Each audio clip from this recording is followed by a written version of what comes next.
మనకు అనుగ్రహించిన ఈ మంచి సమయమును బట్టి దేవునికి స్తోత్రములు.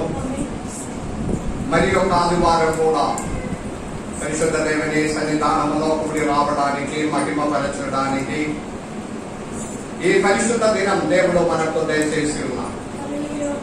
కరోనా వైరస్ ద్వారా అనేక మంది లోకములో నుండి విడిచిపెట్టినప్పుడు సర్వశక్తి కలిగిన దేవుడు మన అందరినీ సజీవులుగా ఉంచి అనుగ్రహించినందుకు దేవునికి స్తోత్రం చెల్లిస్తున్నాం. పోయిన వారం చాలా తక్కువ మంది వచ్చినాము. పోయిన వారం రాలేని వారు ఎంతమంది ఉన్నారు? పోయిన వారం రాలేని వారు చేసి చూపించడానికి కాదు, దయచేసి క్షమించండి. ఒక్క వారం కూడా మిస్ అవ్వకూడదు. వచ్చే వారం నుండి నేను అడుగుతుంది, నేను ఎందుకు రాలేదని కారణం చెప్పాలి. దేవునికి తగిన విధమైన కారణాలు చెప్పాలి. దేవునికి నచ్చిన కారణం. దేవునికి స్తోత్రం. భయంకరమైన బాధలలో, శ్రమలలో నుండి దేవుడు మమ్మల్ని విడిపించి, మరణ భయములో నుండి దేవుడు రక్షించినందుకు కృతజ్ఞత కలిగి ఉండాలి. తర్వాత కూడా పాత జీవితం అలాగే మనం ఉండకూడదు. 6 రోజు సరిపోతుంది నీ కొరకు పని చేయడానికి. 7వ రోజు విశ్రాంతి దినం మందిరంలో రావాలి. అందరూ రావాలి.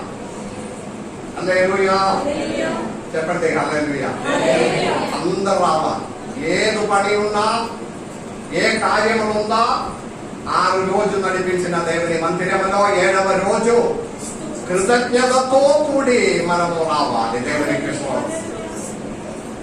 దేవుని బిడ్డలారా, ఈ సమయంలో మనము కొద్ది నిమిషం దేవుని వాక్యము ధ్యానించుకుందాం. 114వ కీర్తనము 114వ అధ్యాయము 5వ వచనము. ఎవరైనా ఒకరు గట్టిగా చదవండి.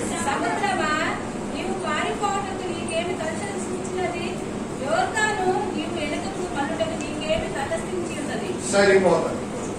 మరి ఒకసారి, సముద్రమా అది పలకడం నాకు సాధ్యం కాదు. ఓకే, సముద్రమా నీవు పరిగెత్తుటకు నీకే కారణం కావచ్చా? ఓకే. యోర్దాను నీవు ఎందుకు వెనక్కి మళ్ళీ ఉన్నావు? దేవునికి స్తోత్రం. ప్రాజెక్టర్ మీద యోర్దానే చూపిస్తున్నా. యోర్దానా నీవు ఎందుకు వెనక్కి మళ్ళీ ఉన్నా? పరిశుద్ధ బైబిల్లో యోర్దాన్ చాలా ప్రాముఖ్యమైన ఒక నది. ప్రతి ఒక్క క్రైస్తవ జీవితానికి చాలా రిలేటెడ్ గా ఉన్న కొన్ని శ్రేష్టమైన మర్మాలు ఉన్నాయి ఈ యోర్దాన్ నది గురించి. ప్రాజెక్టర్ లో ఆ మాపులోనికి చూడండి. పైన నుండి కింద ఒక సముద్రం, అది గలిలయ సముద్రం, గెన్నేసరత్ సముద్రం. అది అక్కడ నుండి కిందకి వచ్చి ఇది డెడ్ సీ, మృదు సముద్రం. యోర్దాన్ నది పాలస్తీనులో పాలు తేనె ప్రవహించిన కనాను దేశం అది చూపించినదంతయు. ఈ లెఫ్ట్ సైడ్ అందరూ మెడిటరేనియన్ సముద్రం. 430 సంవత్సరము ఐగుప్తు బానిసత్వములో ఉన్న వారిని దేవుడు విడిపించి పాలు తేనె ప్రవహించిన కనాను దేశం అని చెప్పిన దేశము ఇక్కడే మనకు ఈ ప్రొజెక్టర్ లో చూపించిన వారు జీవితము. క్రైస్తవ జీవితములో ఈ యోర్దాన్ నది, యోర్దాన్ చాలా ప్రాముఖ్యమైనది. పోయిన ఆదివారం నేను వాక్యం చెప్పినప్పుడు యోర్దాన్ అన్న విషయం నా మనసులోనికి వచ్చి, ఈ మనసులోనికి వచ్చిన వెంటనే నేను యోర్దాన్ గురించి మళ్ళీ చదవడం మొదలు పెట్టినా. దేవా, నీవు ఎందుకు ఈ యోర్దాన్ ఒక ప్రత్యేకత నాకు తెలియజేశా. అది మీ ప్రజలకి బిడ్డలకి చెప్పాలి కదా. దేవునికి స్తోత్రం. దేవుడు ప్రాముఖ్యమైన కొన్ని విషయమునే తెలియచేస్తున్నాను. క్రైస్తవ జీవితములకి చాలా దగ్గర ఉన్న విషయం ఉంది ఈ యోర్దాన్ అన్నమాట. ఈ వేద భాగములో 3వ వచనం కూడా చదవండి. 114వ కీర్తన 3వ వచనం.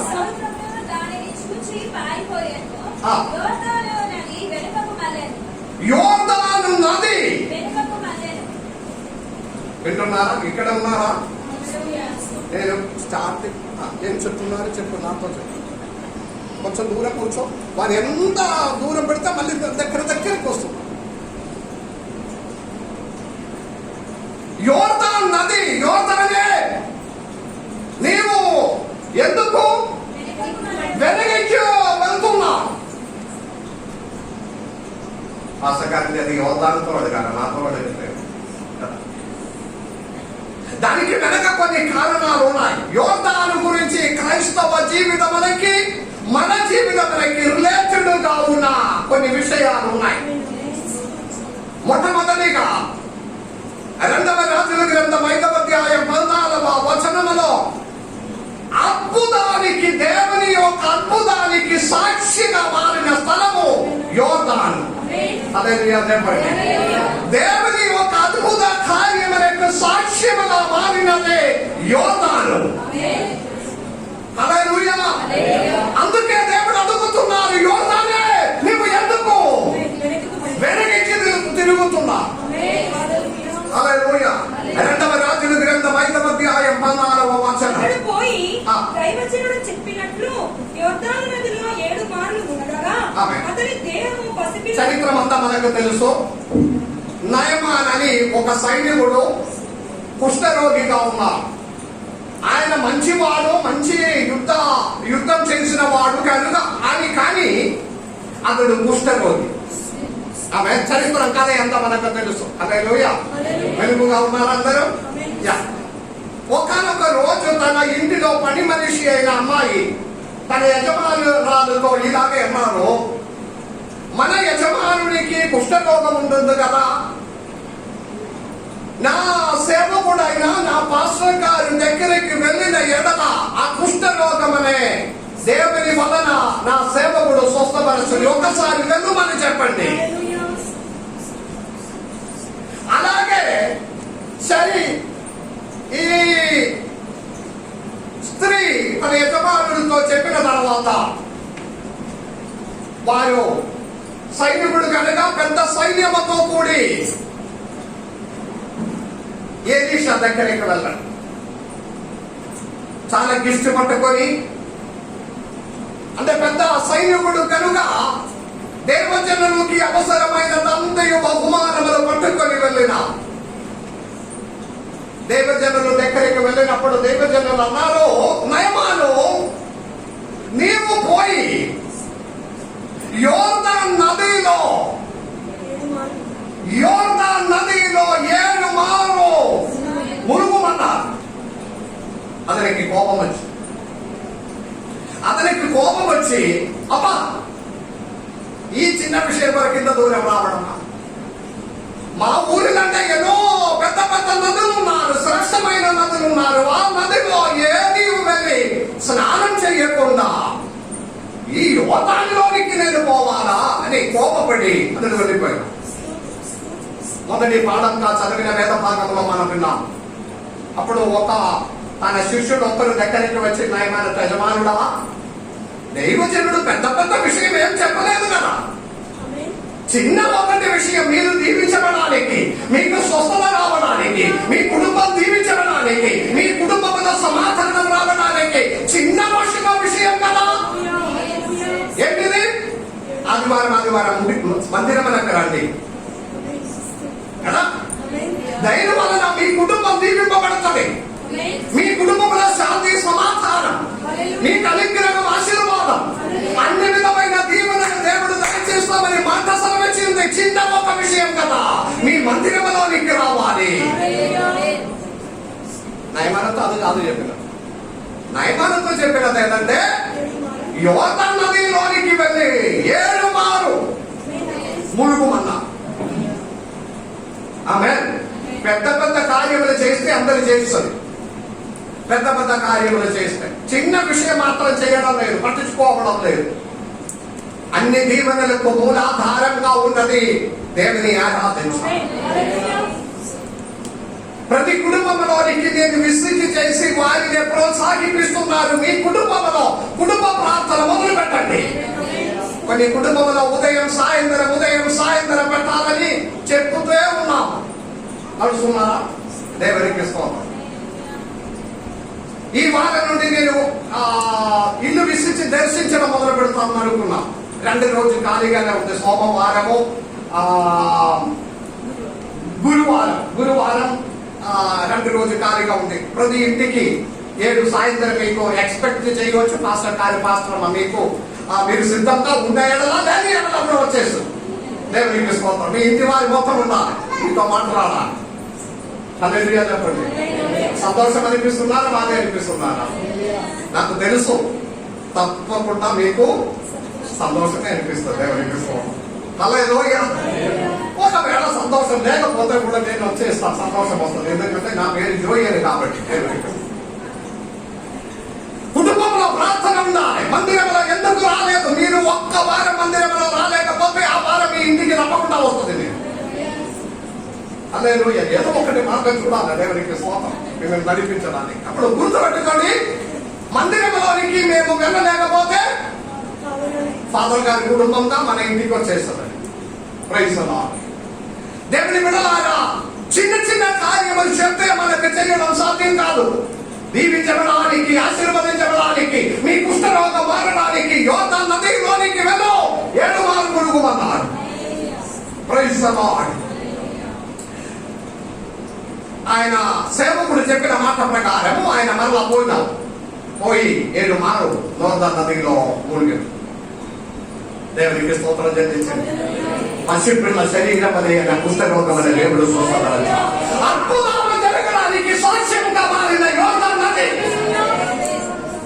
మీ జీవితంలో, మీ కుటుంబంలో ఇటు ఒక అద్భుతం జరగాలని మీరు ఆశపడితే దేవుని అభిషేక్తులు చెప్పినట్టుగానే జరగాలి. మత్సరించకూడదు. యోర్దాను నదికి ప్రత్యేకత ఏమి లేదు.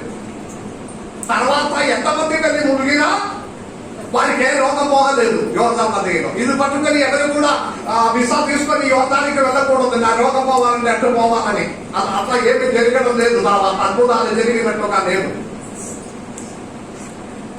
కానీ ఎందుకు యోర్దాను నదిలో ఈ అద్భుతాలు జరిగింది? అప్పుడు ఆమేన్. ఈ వేద భాగంలో ఒక వాక్యం ఉంది. సేవకుడు చెప్పినదంటే దైవజనుడు చెప్పినట్టుగా చేసినప్పుడు దేవుని అభిషేక్తులు చెప్పిన ప్రకారం చేసినప్పుడు అతని శరీరం పసిపిల్ల శరీరం లాగే దేవుడు మార్చినాడు. దేవుని అభిషేక్తులు చెప్పినట్టుగానే చేయాలి. ఇలా వైపు గుడి వైపు మారకూడదు. ఆమేన్. Praise the Lord. ప్రార్థన చేసినప్పుడు స్త్రీలందరూ తల మీద బట్టలేయాలి. ప్రార్థన చేసినప్పుడు, ప్రార్థించినప్పుడు. ఆమేన్. ఎందుకు నేను ఎందుకు అని అనుకూడదు, చెయ్యాలి అంతే. వాక్యంలో ఉన్నారా? ఉంది. Praise the lord. కొందరికి స్త్రీలను వాళ్ళని పిల్లలు అనుకున్నారు. నేను స్త్రీలు కాదు కదా, పెళ్లి అయిపోతేనే స్త్రీ అవుతుందని అనుకున్నాను. అది ఇప్పుడు నేను ఎలా చెప్పాలి? మీరు సారీ ఫంక్షన్ అయిపోతే మీరు స్త్రీయే. అర్థమైన వారి దగ్గరికి స్తోత్రం చెల్లించండి. ప్రార్థన చేసినప్పుడు తలలో తప్ప బట్టలు ఉన్నాయి. బైబిల్లో వాక్యం ఎందుకంటే గౌరవించడం, దేవుని గౌరవించడం. చిన్న వాక్యమని అడుగు పెట్టినప్పుడు, చెప్పినప్పుడు, తెలియజేసినప్పుడు అనుసరించడానికి ఉన్న మనస్సు కలిగి ఉంటే జీవనము మీ వెంబడి మీ కుటుంబంలోనికి దేవుడు దయచేస్తుంది. మీరు ఊహించిన దానికంటే, అడిగిన దానికంటే, మీరు ఆశించిన దానికంటే ఉన్నతంగా చేయడానికి శక్తి కలిగిన దేవుడు మనకున్నాడని మీరు గుర్తించుకోండి. Praise the lord. చేయాలి. 2వ రాజుల గ్రంథం 5వ అధ్యాయం 12వ వచనములో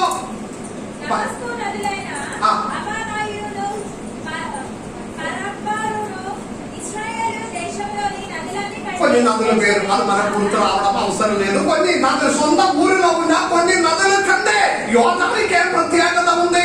యోర్దానుకే ప్రత్యేకత లేదు, కానీ దేవుని అభిషేక్తులు చెప్పిన ప్రకారం అద్భుతాలు జరిగిన దానికి సాక్ష్యంగా మారినారు యోర్దాను నది.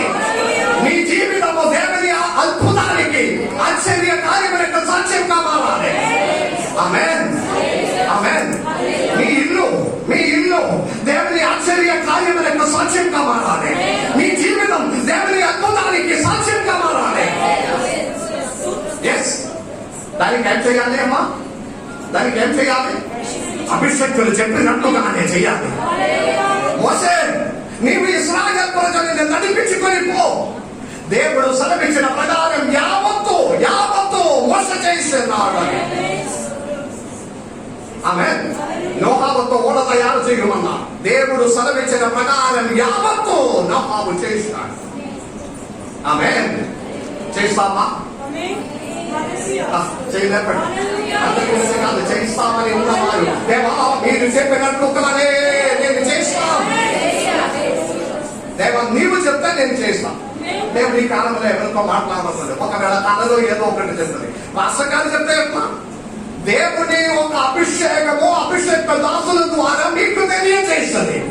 అది మీ దీవెనల కొరకు, మీ ఆశీర్వాదం కొరకు, మీ కుటుంబం మేలు జరగాలని ఆశపడి ప్రవర్తన ద్వారా చెప్పినట్టుగా పోయి చేయి.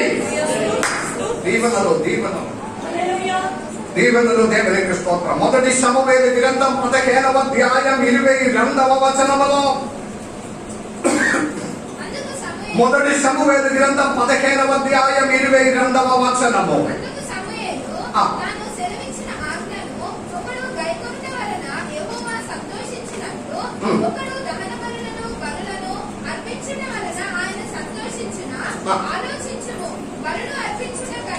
బలులు అర్పించుట కంటే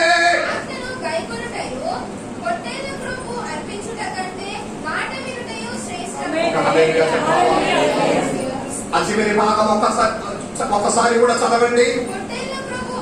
దానికి ముందున్నది కూడా బలులు అర్పించిన కంటే.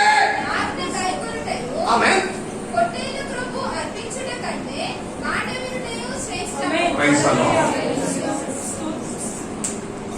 మనము అర్పించిన దాని కన్నిటి కంటే ఆయన మాట అనుసరించడము మేలు. సండే స్కూల్ మొదలు పెట్టినాము. సండే స్కూల్ కు పంపించండి. అయ్యా పిల్లలు లేపడం లేదు. లేపాలి. ఇప్పుడు వారు మీ మాట విని సండే స్కూల్ కు రాలేకపోతే పెద్దవాడు ఆపినప్పుడు మీ మాట అసలు వినరు. ఇటు రమ్మని చెప్తే అర్థమవుతుంది.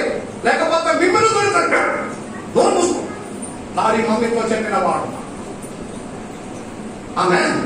మీకు దీర్ఘాయుషు కలుగుటకు మీ తల్లిని తండ్రిని చెప్పలేదు. తల్లిని తండ్రిని సన్మానించాలి. ఎదురు మాట మాట్లాడకూడదు. ఎదురు వారికి మీ కోపం రేపకూడదు. ఆయుష్ మధ్యలో పడిపోతుంది. ఆమేన్.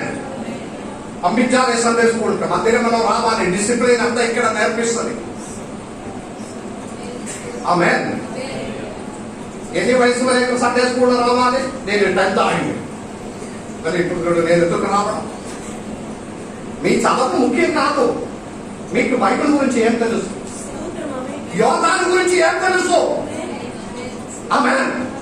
నేర్చుకోవడానికి పంపించండి. హల్లెలూయా.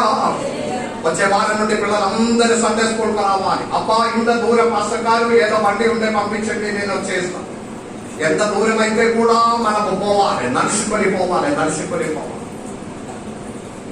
దేవుని మాట అనుసరించుట మీకు దీవెనలో. నేను అర్పించిన మాట అన్నిటికంటే మాట అనుసరించాలి. Praise the lord. యోర్దాన్ దేవుని యొక్క అద్భుత కార్యములకు సాక్ష్యంగా మారినావు. మీ జీవితం, మీ కుటుంబం, మీ ఇల్లు దేవుని ఆశ్చర్య కార్యములకు సాక్ష్యంగా మారాలి. ఆమేన్. జనులు మీ ఇంటికి రావాలి ప్రార్థన అడుగుకొని. జనులు వారి వేదన మీతో చెప్పాలి, నా కొరకు ప్రార్థన చేయండి అని. మొట్టమొదటిగా అద్భుత కార్యములకు సాక్ష్యంగా మారినది యోర్దాను నది.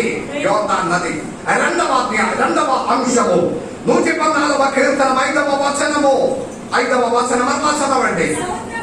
సముద్రమా నీవు పారిపోవుటకు నీకేమి తటస్థించినది? యోర్దాను నీవు వెనుకకు మరలుటకు నీకేమి తటస్థించినది? ఓకే, యోర్దాను వెనకెక్కిపోవడానికి మీకేమైంది? ఓకే, మీరు ఎందుకు వెనకపడినావు? ఎక్కడే వెనకెక్కి తీరుతున్నావు? యోర్దాను ఎప్పుడు వెనకెక్కిపోయినావు? యెహోషువ గ్రంథం 3వ అధ్యాయం 15వ వచనం. యెహోషువ గ్రంథం యోర్దాను నది 3వ అధ్యాయం 15వ వచనం. అప్పుడు ఆ మందసమును మోయువారు యోర్దానులో దిగిన తరువాత ఆమేన్. మందసమును మోయి యాజకులు కాలు నీటి అంచున మునుగుగానే పైనుండి పారు నీళ్లు బహు దూరమున సారిచారునొసెనున్న ఆదామును పురమునకు దగ్గర ఆమేన్. మేఘరాశిగా నిలిచెను. ఒక హల్లెలూయా గట్టిగా చెప్పండి. హల్లెలూయా. అందరూ చెప్పినావా హల్లెలూయా?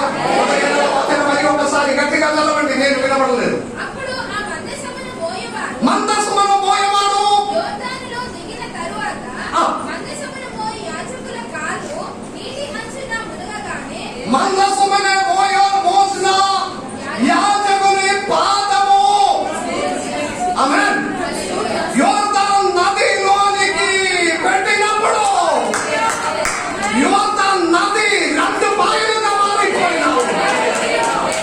హల్లెలూయా. యోర్దాను నది ఇశ్రాయేల్ ప్రజలు ప్రయాణమునకి ఆటంకంగా ఎదురుగా నిలబడినది యోర్దాను నది. వారు ప్రయాణం చేసి కింద భాగంలోనికి వచ్చినాము. కింద భాగంలోనికి మృత సముద్రములకి దగ్గర వచ్చి ఎక్కడ నుండి అది దాటి అవతల సైడ్కు పోవాలి. కోతకాలం కాబట్టి యోర్దాను నది పొర్లి పారుచున్న సమయం అది. హల్లెలూయా. పాలు తేను ప్రవహించిన కణాలు దీవెనలు, ఆశీర్వాదములు, అనుగ్రహము, ఉన్నతమైన స్థానము, ఉన్నతమైన స్థితి, అభివృద్ధి, ఆశీర్వాదం మీకు సిద్ధపరిచి ఉన్నారు. కానీ యోర్దాను నది దాటాలి. ఆటంకమనే మనము దాటాలి. ఆమేన్. యోర్దాను గురించి కాదు, మన జీవితంతో పోలించాలి. దేవా ముందుకు అడుగు పెట్టడానికి సాధ్యం కాక అనేక ఆటంకాలు, ఒక అడుగు ముందుకు పోవడానికి సాధ్యం కాక ఓ పొరలి పారుచున్న నిండి ఉన్న సమస్యలు, శోధనలు 3 రోజులు వారు వేదన పడుతున్నారు. 3 రోజులు యోర్దాను నది దగ్గర నిలబడి పొరలి పారుచున్న యోర్దాను నది. ఆమేన్. ఏం చేయాలి? అప్పుడు దాటడానికి వేరే మార్గం ఏమి లేదు. దాటడానికి మార్గం లేదు. లక్ష మంది జనులు ఈ కుటుంబం గురించి మాట్లాడుతున్నాడు. ఒక ఆశీర్వాదం, ఒక అనుగ్రహం, ఒక దీవెనలు దేవుడు అవతల సైడ్లో మీ కొరకు సిద్ధపడి ఉన్నాడు. కానీ ఒకటి మాత్రం, మీరు ఈ ఆటంకమని జయించాలి, ఆటంకమని దాటాలి. ఆమేన్. ఒకే ఒక మార్గం దేవుడు అన్నారు, రేపటి దినం మీరు మిమ్మల్ని పవిత్రపరచండి, జనులనే పవిత్రపరచండి, శుద్ధీకరించండి. ఆమేన్. రేపు దేవుడు మీ మధ్యలో ఆశ్చర్య కార్యమని చేయబోతున్నాడు. హల్లెలూయా. నమ్మిన వారు ఎంతమంది ఉన్నారు? రేపటి దినము నా కుటుంబంలో దేవుడు ఒక ఆశ్చర్య కార్యమని చేయబోతున్నాడు. హల్లెలూయా. హల్లెలూయా. నమ్మిన వారిని బట్టి దేవునికి స్తోత్రం. దినములో మీ కుటుంబంలో దేవుడు ఆశ్చర్య కార్యమని చేయబోతున్నాడు. దేవునికి స్తోత్రం. చెప్పడంలోని దేవుని మహిమపరచండి.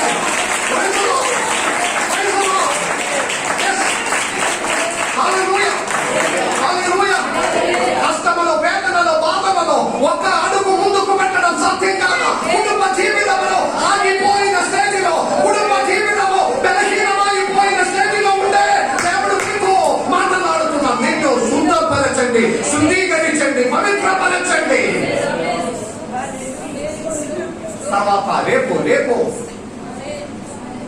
మీ మధ్యలో ఆశ్చర్యకారి.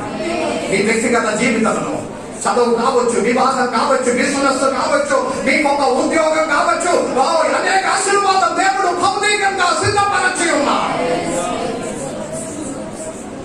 దానికి చేయవలసినది యాజకుడు. ప్రతి ఆశీర్వాదమునికి వెనక సేవ చేసిన సేవకుని పాదం ఉంది, హస్తం ఉంది, మాటలు ఉంది. ఆమేన్. అనుభవించిన వారిని బట్టి దేవునికి స్తోత్రం. హల్లెలూయా. అభిషేక్తులు పాదం పెట్టినప్పుడు పొరలి పారుచున్న నది వెనక్కి పోయినా. ఆమేన్. ఎంత భయంకరమైన వ్యాధి, కష్టాలు, శోధనలు మీ కుటుంబమనే పట్టుకొని ఉంటే కూడా అభిషేక్తుల మాట ప్రకారం ముందుకు ఎదుర్కొనండి. ప్రతి ఆటంకమును తొలగించి విజయమును దయచేయడానికి శక్తి కలిగిన దేవుడు. ఆమేన్. ఆ వాక్యం మీరు చదివితే నది వెనకెక్కిపోవడం మాత్రం కాదు, 6 నెలలో వారు నడిచి పోయిందని. ఆమేన్. ఒక చెరువులో నీళ్లు నిండి ఉంది. ఆ చెరువులో నీళ్లు మొత్తం తీసేసిన ఎడల ఆ చెరువు ఎంత బురదగా ఉన్నాయి. 1 నెల దాటాలి కావాలి. ఒకవేళ అది ఎండాలండి. ఇశ్రాయేల్ ప్రజలు వేదన పడిన దేవుని బిడ్డలా, మీ ఆటంకమునే తొలగించి నదినే 6 నెలగా దేవుడు మార్చినాడు. పుట్టినప్పటి నుండి సముద్రంలో నదిలో నీళ్లు ప్రవహించిన నీళ్లు లోపల ఉన్న నేల 6 నెలగా మీ కొరకు ఆశ్చర్య కార్యం దేవుడు చేస్తున్నాడు. ఆమేన్. దేవుని యొక్క శక్తి బలం. కానీ యాజకుని పాదం ఆమేన్ మీ ఇంటికి రావాలి. ఆమేన్. ఆమేన్. 100 రూపాయలు కాணிకలు పెట్టాలా అని భయముతో కూడి పిలువట్లేదు. కాணிకల వరకు ఏ పాస్టర్ గారు మీ ఇంటికి రాదు. 1 కిలో కూరగాయలు కొనాలంటే 120 కాదు. అవునా కాదు? కూరగాయలు రైతు అందరి రోజు పెరుగుతూ ఉన్నారు. పెరగలేదు ఏదైనా ఉన్నాయా? ఇప్పుడు పెట్రోల్ 74 నుండి 85 కాయనా. కానీ కోరుకోవాలి. దేవుడు ఏర్పరచిన దేవుని అభిషేక్తులు నా ఇంటికి పాదం పెడతాయి. నా సోదరులు బాధలు తొలగిపోవడానికి రాలేకపోతే పిలవాలి. ఎన్నిసార్లు పిలవాలి? 1 2 సార్లు పిలిచిన ఆయన రావట్లేదు. వేరే పాస్టర్ ఉంటే మనం చూస్తాం. ఎన్నిసార్లు పిలవాలి? యేసయ్య దేవుని ఎన్నిసార్లు పిలిచినాము కష్టాల మధ్యలో. లాజరు చనిపోయి వేదన పడిన విషయం తెలిసిన యేసయ్య దేవుడు దేవుని ప్రేరేపణ వచ్చినప్పుడు అభిషేక్తులు మీ ఇంటిలో అనుభవం ఉన్న వారి చేతులెత్తి దేవుని మహిమపరచండి. మీరు వేదన పడిన సమయంలో దేవునికి తగినట్టుగా మీ కన్నీరు ప్రార్థన చూస్తే మీరు పిలవడం అవసరం లేదు. అభిషేక్తులు వస్తుంది మీ ఇంటికి మీ విషయంలో కొరకు ప్రార్థించడానికి. లేకపోతే ఫోన్ చేసి మీ విషయంలో ప్రార్థన చేస్తుంది. సాక్ష్యం చెప్పడానికి అవసరం ఇస్తే చాలా మంది సాక్ష్యం చెప్తున్నారు. నా జీవితంలో జరిగిన దేవుడు పంపించుందని. అభిషేక్తులు పాదం పెట్టినప్పుడు ఎదురుగా ఉన్న ఆటంకమనే దేవుడు తొలగించినాము. Praise the lord. దేవుని 2వ అంశం దేవుని బిడ్డల కొరకు యోర్దానే వెనక్కి తీసిన దేవుడు ఉన్నారు. ఆమేన్. రాజుల గ్రంథములోనికి రండి. రాజుల గ్రంథము 2వ రాజుల గ్రంథము 2వ అధ్యాయం 8వ వచనము. 2వ రాజుల గ్రంథం 2వ అధ్యాయం 8వ వచనం చదవండి. అందుకు ఏలీయా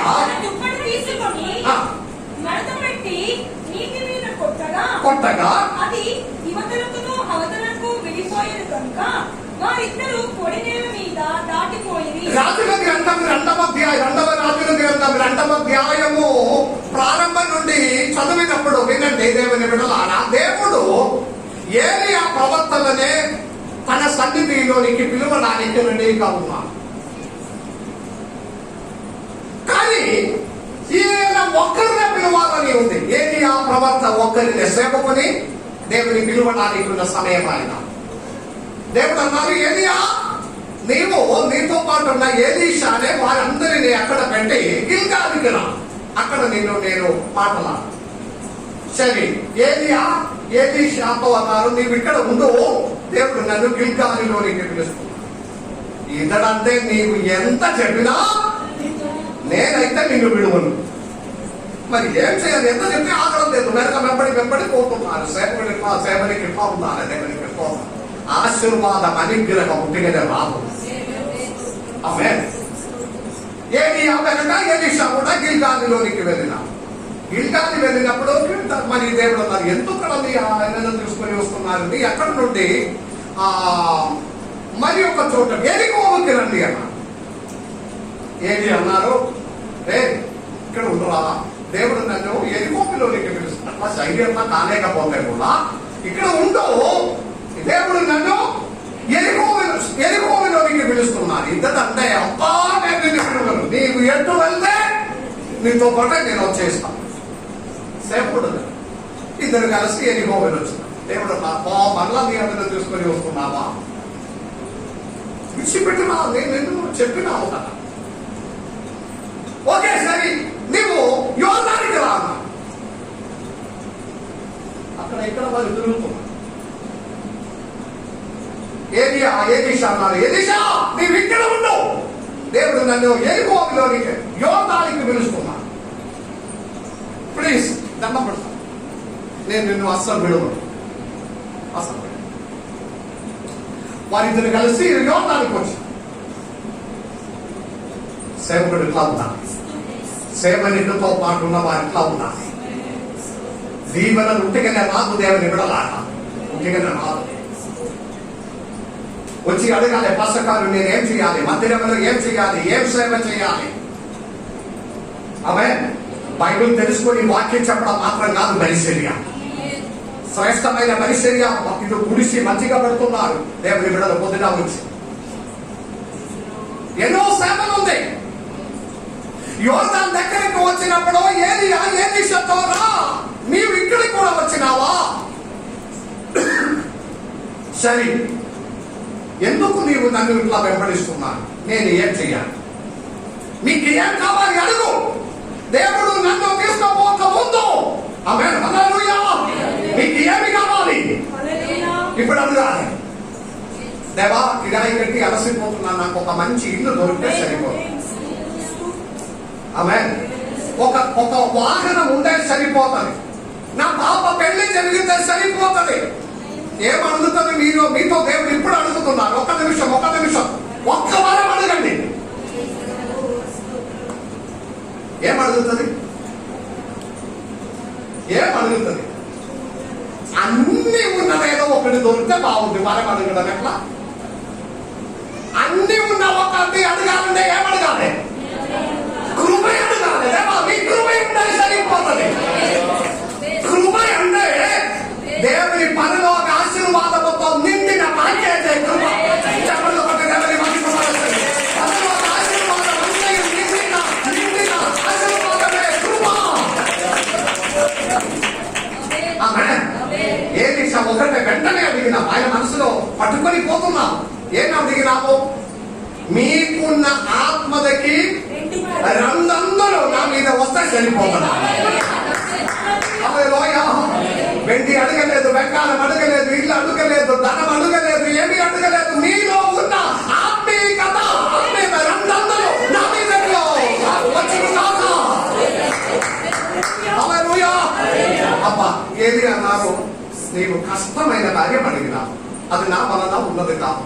ఈ దుప్పటి అంటే నేను ఒకవేళ ఇచ్చేస్తాను, నా బట్టలు కావాలంటే ఇచ్చేస్తాను, నా చేతిలో ఉంది. కానీ మీరు అడిగినది పరలోక విషయం. నేనంటే ఎట్లా జవాబు చెప్పడం? ఓకే సరే, ఒకటి, దేవుడు నన్ను ఎత్తుకొని వెళ్ళినప్పుడు నీవు నన్ను చూసిన ఎడల మీ కథ వస్తుంది. చూడలేకపోతే రాను. ఏం చేత తప్పించుకున్నారు? బలం ఉందా? దేవుడి మీదే వేస్తారు. ఇవాళ కనపడాలా వద్దా అని దేవుడు నిర్ణయించాడు. వారి ఇలాగే నిలబడినప్పుడు యోర్దాను నది పొర్లి పారుతున్నారు. యోర్దాను అవతలికి రమ్మని చెప్పినాడు దేవుడు. ఏలియా, ఈ యోర్దాను అవతల సైడ్ కదా, యోర్దాను నది పొర్లి పారుతున్నారు. దేవునికి స్తోత్రం. వెంటనే ఏలియా తన మీద ఉన్న దుప్పటి తీసి యోర్దాను నదిలో ఉండగా యోర్దాను నది 2 పాయలుగా మారినాం. హల్లెలూయా. దేవుని బిడ్డలు ఒక విషయంలో యోర్దాను నది వెనక్కి పడుతున్నారు. యోర్దానే, నీ ఎందుకు వెనుకబడుతున్నావు? మీ మాటను బట్టి, మీ ప్రార్థనను బట్టి, మీ అభిషేకమును బట్టి ఆటంకమును తొలగించడానికి శక్తి కలిగిన దేవుడు ఉన్నాడు. నమ్మాలి, నమ్మాలి, నమ్మాలి.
వారిద్దరు కలిసి యోర్దాను అవతల సైడ్కు వెళ్తారు. దేవుడు ఏలియాని ఆకాశంలోనికి పరలోకములోనికి తీసుకువెళ్ళడానికి రెడీగా ఉన్నారు. వారు అక్కడ నిలబడి ఉండగా ఒక గాలితో ఏలియాని దేవుడు పరలోకములోనికి తీసుకొని వెళ్తారు. అది వెళ్ళిపోయినది చూసి ప్రైజ్ ది లార్డ్. ఏలియా ఎలీషాతో ఏమన్నారు? నేను వెళ్ళిపోయినది మీరు చూస్తే మీరు అడిగినది మీకు వచ్చేస్తుందని. హల్లెలూయా. ఏలియా వెళ్ళిపోయినది చూసి ఎలీషా నా యజమానుడా అని అక్కడ కేకలు వేస్తుంది. ఆమేన్. యోర్దాను నది మరలా అది కలిసి వచ్చేసినాము, కొన్ని పారుచున్నారు. ఎలీషా తన యజమానుడు వెళ్ళిపోయినాడు. అప్పుడు యజమానిలో దగ్గర నుండి కింద పడిన దుప్పటి ఒకటి కిందకి పడిన దాని మీద పడిన ఎలీషా మీద. ఆ దుప్పటి యజమాని దగ్గర నుండి నాకు వచ్చిన తను మాత్రమే. ఆ దుప్పటి పట్టుకొని దగ్గరికి వచ్చిన యోర్దాను నది యువతల సైడ్లో జనులందరూ చూసుకొని ఉన్నారు. ఎలీషా ఇలా ఒక్కరే వస్తున్నారు. వెళ్ళినప్పుడు 2 ఉన్నారు, ఇప్పుడు ఒక్కరే వస్తున్నారు. ఎలీషా ఒక్కడు మాత్రం. తన దుప్పటి, తన యజమానుని దుప్పటి చేతిలో ఉంది. జనులు అక్కడ చూస్తున్నారు. ఇతడు ఎలా యోర్దాను మళ్ళీ దాటుతుంది. ఇంతకు ముందంటే యజమానుడైన ఏలియా ఉన్నారు. ఏలియా ద్వారానే ఆ 2 పాయలుగా మారిన ఇప్పుడే బాగుంటుంది. జనులందరూ చూసుకొని ఉండగా ఎలీషా మొట్టమొదటిగా తన యజమానుని చేతిలో నుండి పడిన దుప్పటి పట్టుకొని అదే యోర్దానులో కొట్టి నా యజమానుని దేవుడు సజీవుడుగా ఉన్నాడని మాట చదివించినప్పుడు కొట్టినప్పుడు యోర్దాను నది మరలా వెనక్కిపోయింది. యోర్దానే నీకు ఎందుకు దిగిపోతున్నావు? ఆమేన్, ఆమేన్. ఈ అభిషేకం మీకు కావాలి. అభిషేకం మీ ఇంటికి కావాలి. ఈ జీవితంలో మీ కుటుంబంలో రావాలి. మీ వ్యక్తిగత జీవితంలో రావాలి. అప్పుడు ఏది మీకు అడ్డుగా నిలబడదు. ఆమేన్, ఆమేన్. నేను చాలా సార్లు ఆలోచించినాను, ఈ యోర్దానికి ఇది తప్ప వేరే పని ఏమి లేదా? హల్లెలూయా. యోర్దానికి ఇదే పని. ఏంటిది? వెనక్కి పోవడం, మళ్ళీ చేరడం, వెనక్కి పోవడం, మళ్ళీ చేరడం. ఆమేన్. దేవుని బిడ్డలారా మీరు నిలబడండి, దేవుని కొరకు నిలబడండి. తిరుగుబాటు చేయకుండా మనసనం చేయకుండా తిరుగుబాటు చేయకుండా నిలబడండి. ప్రతి ఆటంకమనే దేవుడు తొలగిస్తుంది మీ కొరకు, మీ కుటుంబం కొరకు.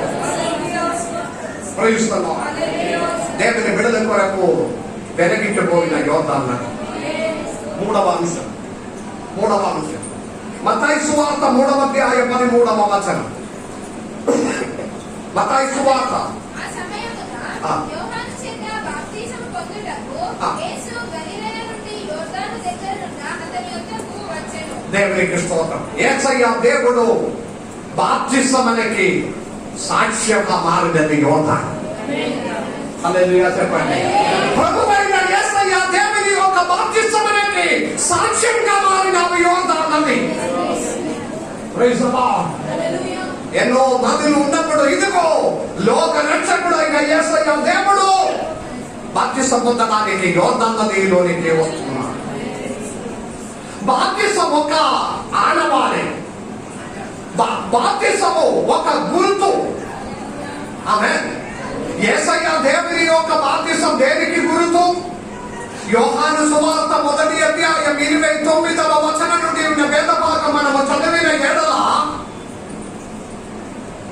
యేసయ్య దేవుడు ఎవరు అని బాప్తిసం ఇచ్చే యోహానికి ఎరుగడానికి యోర్దాను నదిలో బాప్తిసం అనే దేవుడు ఏర్పాటు చేశాడు.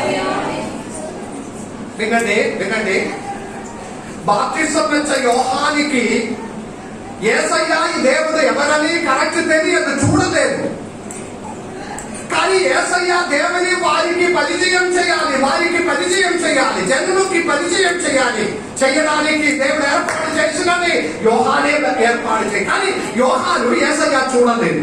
Praise the lord. అందుకు దేవుడు ఒకానొక రోజు, వింటున్నారా? వింటు మీ మనసు అంతా ఇక్కడ ఉంటారు. ఒకానొక రోజు దేవుడు బాప్తిసం ఇచ్చే యోహానుతో అన్నారు, నీవు యోర్దాను నది దగ్గరికి వెళ్ళి అక్కడ బాప్తిసం చేయడం మొదలు పెట్టండి అన్నారు. అప్పుడు మీరు బాప్తిసం చేసుకుని ఉండగా ఒక మనిషి వస్తారు. ఇప్పటి వరకు నేను చూడలేదు, నాకు ఆయన గురించి తెలియదు. చదవండి 1వ అధ్యాయం 33వ వచనం. యోహాను సువార్త 1వ అధ్యాయం 33వ వచనం. నేను ఆయనను ఎరగలేను కానీ బాప్తిసం ఇచ్చుటకు నన్ను పంపినవాడు ఆత్మ దిగి వచ్చి నిలుచుట చూతువో ఆయన పరిశుద్ధాత్మలో బాప్తిసమిచ్చువాడని నాతో చెప్పెను. ఆమేన్. ఎందుకంటే మీరు ఈ నదిలోనికి వెళ్ళి బాప్తిసం ఇవ్వడం మొదలు పెట్టండి. ఆమేన్. అప్పుడు అనేకులు బాప్తిసం కొరకు వస్తారు. ఆ మధ్యలో ఒక్క వ్యక్తి వచ్చినప్పుడు ఎవరి మీద పావురముల పరిశుద్ధాత్మ పావురములాగా దిగి వచ్చినది మీరు చూస్తున్నాం. ఆయనే యేసయ్య దేవుడని గుర్తెరిగి యేసయ్యని పరిచయం చేయండి. హల్లెలూయా చెప్పండి. అలాగే బాప్తిసం ఇచ్చే యోహాను ఒక ఆనవాలుగా, ఒక గుర్తుగా బాప్తిసం మొదలుపెట్టినారు. అనేక మంది బాప్తిసం కొరకు వచ్చిన ఆ మధ్యలో ఇప్పుడు ఇదిగో యేసయ్య దేవుడు కూడా వస్తే ఉన్నారు. అప్పుడు బాప్తిసం ఇచ్చినప్పుడు పరిశుద్ధాత్మ పావురములాగే యేసయ్య దేవుని మీదకి దిగి వచ్చాడు. అది చూసి బాప్తిసం ఇచ్చే యోహాను యేసయ్యని పరిచయం చేస్తూ ఇదిగో లోక పాపమును మోసుకొనిపోను దేవుని కొరపెన్న. బాప్తిసం ఒక ఆనవాలు, బాప్తిసం ఒక గుర్తు. ఏంటిది గుర్తు? నీవు దేవుని బిడగా మారినావని, మీరు యేసయ్య బిడగా ఉన్నారని ఈ ఆ కాలంలో యేసయ్యనే ఎరగడానికి ఉన్న ఆనవాలైతే ఈ రోజు మీరు యేసయ్య శిష్యుడుగా ఉన్నారని ఎరగడానికి ఉన్న ఆనవాలు. అదే మీరు చెప్తామా? మీరు బాప్తిసం పొందితే మీరు దేవుని బిడ, మీరు యేసయ్య శిష్యుడు. దానికి ఉన్న ఆనవాలే నీటిలో ఉన్న బాప్తిసము. దానికి సాక్ష్యంగా మారినావు యోర్దాను నది. హల్లెలూయా. మీ జీవితంలో కూడా మీ జీవితము, మీ ప్రవర్తనము, మీ నడత, మీ సాక్ష్యము అదొక గుర్తుగా మారాలి. Praise the lord. లూకా సువార్త 5వ అధ్యాయములో 1వ వచనములో జనసమూహము దేవుని వాక్యము వినుచు ఆయన మీద ఆయన గణేశునితో గణేశునితో సరస్సు తీరమున, నిలిచి గణేశునితో సరస్సు తీరము అదే పైన ఉన్నది. అది గెలీలియా సముద్రము, గెనేసరతు, తిబిరియాస్, ఈ 3 పేర్లో ఉంది. కిన్నెరోతని పాలన మధ్యలో కూడా సముద్రం పేరు, ఆ పైన కనపడిన సముద్రం అది యోర్దాను నది మధ్యలో ఉన్నాయి. హల్లెలూయా. ఆ నదిలోనికి శిష్యులు వచ్చినారు. యేసయ్య దేవుడు జరిగినదేంటిది? విస్తారమైన పట్టుదల. ఆమె ఏ మత్స్యం దొరకలేని వారికి విస్తారమైన పట్టుదల ధారాళంగా వారిని ఆశీర్వదించినది. యోర్దాను నదికి సంబంధమైనది ఆశీర్వాదం. యోహాను సువార్త 21వ అధ్యాయంలో కూడా తిబెరియాస్ అన్న పేరుంది. అదే సముద్రం పేరు తిబెరియాస్. అక్కడ కూడా రాత్రి అంతా ప్రయాసం పడిన తర్వాత ఏమి దొరకలేని వారికి 153 మత్స్యమైన పెద్ద మత్స్యమైన దేవుడు అనుగ్రహించినది. యోర్దాను నదికి సంబంధమైనది. హల్లెలూయా. దేవుని బిడ్డలారా, జీవితంలో అన్నింటి రకము ఆశీర్వాదం అందయు మనకు ఒక ఆనవాలుగా మారాలి, సాక్ష్యంగా మారాలి. యేసయ్య దేవుడు బాప్తిసం పొందినది యోర్దాను నది. ఆమేన్. మీ సాక్ష్యము ఒక ఆనవాలుగా మారాలి. మీ సాక్ష్యము ఒక గుర్తుగా మారాలి. మిగిలిన వారికి బాప్తిసం పొందిన వారి జీవితం అనే మారిపోవాలి. హల్లెలూయా చెప్పండి. మారినావా? బాప్తిసం పొందిన వారు, బల్ల తీసుకొని వారు జీవితమే ఒక నూతన అనుభవంగా ఇతరులకి కనపడాలి. ఆమేన్. 3వ అంశం అది యేసు ప్రభు ఒక బాప్తిసములకి సాక్షిగా మారినాము. యోర్దాను నది దేవునికి స్తోత్రం. చివరిగా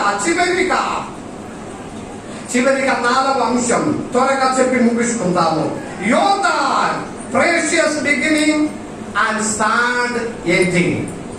శ్రేష్టమైన ప్రారంభము, బాధకరమైన ముగింపు. ఆమేన్.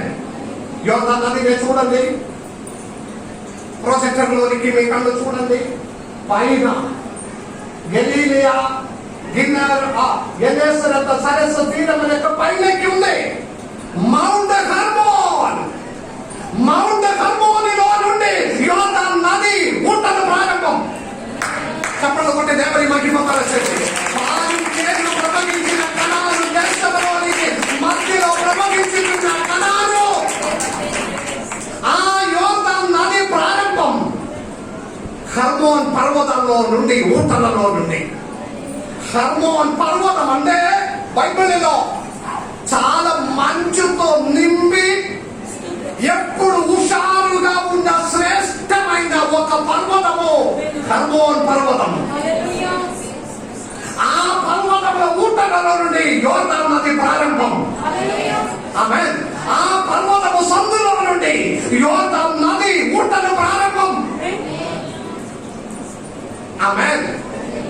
అందరిని బలపరచుకొని, అందరికి సమృద్ధిగా అనుగ్రహించుకొని, విస్తారమైన ఆశీర్వాదముల దీవెనలు అందయు దయచేసి యోర్దాను నది కిందికి పొర్లి పారుచున్నాము. ఎన్నో ఆశ్చర్య కార్యం, ఎన్నో అద్భుత కార్యములు మీ జీవితం గురించి, మన జీవితం గురించి యోర్దాను లాగే. ఆమేన్. పుట్టడం మంచిది, బర్త్డే సెలబ్రేషన్ మంచిది, పెళ్లి మంచిది, పెళ్లి తర్వాత ఉన్న కుటుంబ జీవితం మంచిది, పిల్లలతో కూడిన కుటుంబ జీవితం మంచిది. ముందుకు వెళ్ళినప్పుడు ఏమా ఒక కార్యారంభము కంటే కార్యాంతం మేలు. ఆమేన్. హల్లెలూయా. గట్టిగా చెప్పండి. మీరు ఎక్కడ పుట్టినావు, ఎలా బ్రతికినావు అనే కాదు ప్రాముఖ్యం, మీరు ఎలా ముగించున్నావు మీ జీవితం. ఆమేన్.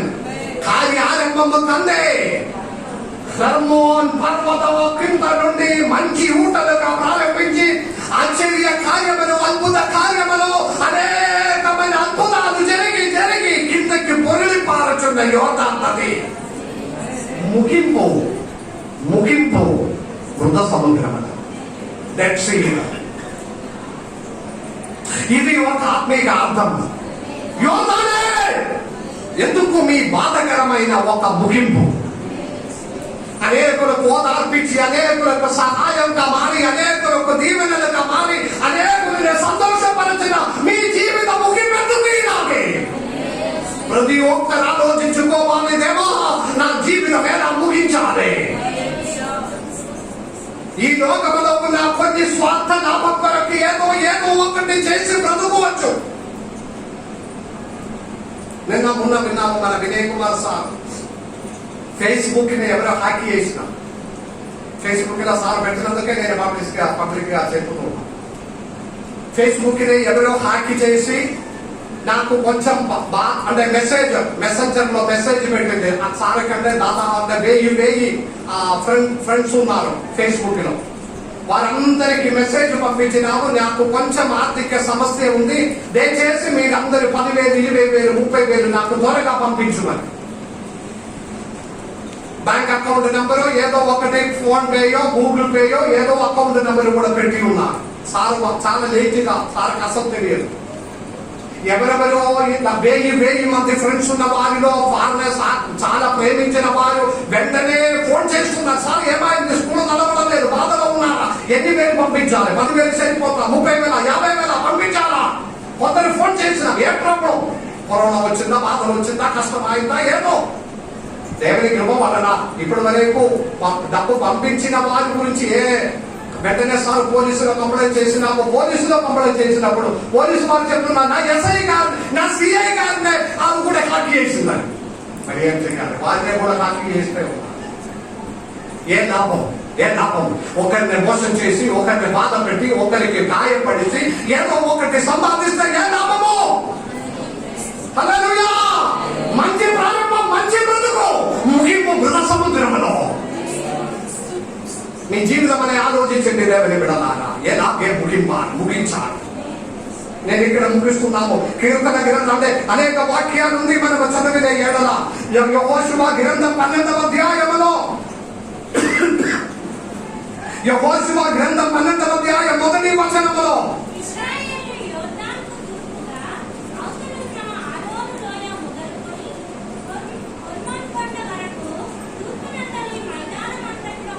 ఓకే యోర్దాను గురించి అక్కడ మాట్లాడతాను. 2-3 వాక్యాలు నేను మీకు చెప్తాను, అది చదవడానికి సమయం లేదు.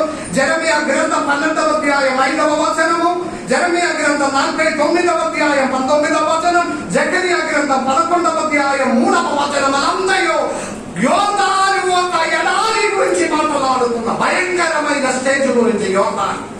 యోర్దాను మీ అడవి, మీ ఎడారి జీవితం, మనుష్య జీవితంలో బలహీనమైన జీవితముల గురించి తెలియజేయడానికి యోర్దానే సమానంగా మాట్లాడుతున్నారు.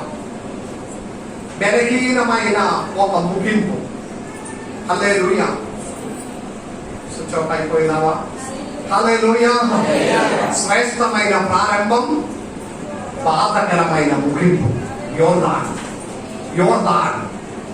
దేవుని బిడ్డలారా, ప్రతి ఒక్కరు తన తాను పరిశీలించుకోవాలి. దేవా, నేను ఎలా బ్రతుకుతున్నాను, నా ముగింపు ఎలా? శ్రేష్టమైన ఒక ముగింపు కొరకు ప్రార్థన చేసుకుంటాం. హల్లెలూయా! ఒక మంచి ముగింపు నాకు, నా కుటుంబమునకు దయచేయండి. Praise the lord. ఈ వాక్యం ద్వారా దేవుడు మనందరినీ దీవించి ఆశీర్వదించును గాక. ఆమేన్.